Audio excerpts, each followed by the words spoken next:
అభిషేకం పప్పు పచ్చడి అప్పుడు గోడ నిలబడితే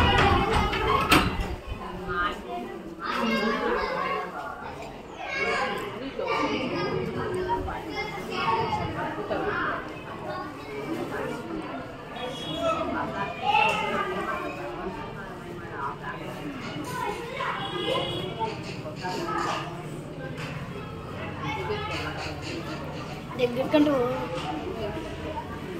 పాలిథిన్ సంచిని ఆకులపై కప్పి ఉంచినప్పుడు మొక్క ఎంత నీటి ఆవిరి రూపంలో విడుదల చేస్తుందో మీరు గమనించారు కదా.